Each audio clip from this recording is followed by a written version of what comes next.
प्राचीन काल में एक ऋषि आश्रम में कई तपस्वी रहते थे। आश्रम में यज्ञ का आयोजन हुआ जिसमें सभी देवी देवताओं को आमंत्रित किया गया।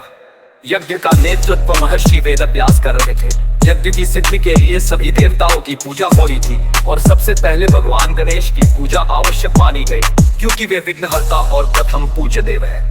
यज्ञ का आरंभ होते ही एक विवाद उत्पन्न हुआ कि सबसे पहले किस देवता की पूजा की जाए। सभी देवताओं के बीच विवाद इतना बढ़ गया कि यज्ञ में विघ्न पड़ने लगा। तब महर्षि ने कहा, जो भी देवता संपूर्ण ब्रह्मांड की परिक्रमा करके सबसे पहले यहाँ लौटेगा, उसकी पूजा सबसे पहले होगी।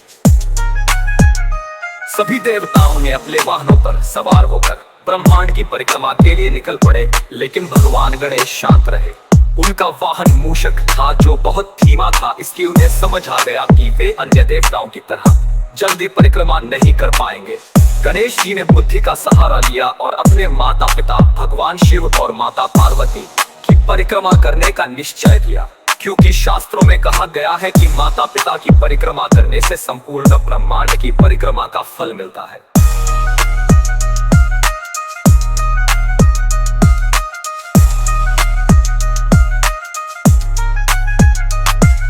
गणेश जी ने माता पिता की 3 बार परिक्रमा की और वापस यज्ञ स्थल पर आ गए। जब बाकी देवता लौटे तो उन्होंने देखा कि गणेश जी पहले से ही उपस्थित हैं।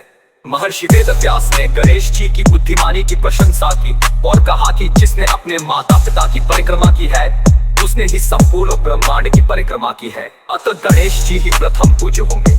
इस प्रकार गणेश जी की पूजा यज्ञ में सबसे पहले हुई और उनके आशीर्वाद से यज्ञ बिना किसी विघ्न के सफलता पूर्वक पूर्ण हुआ।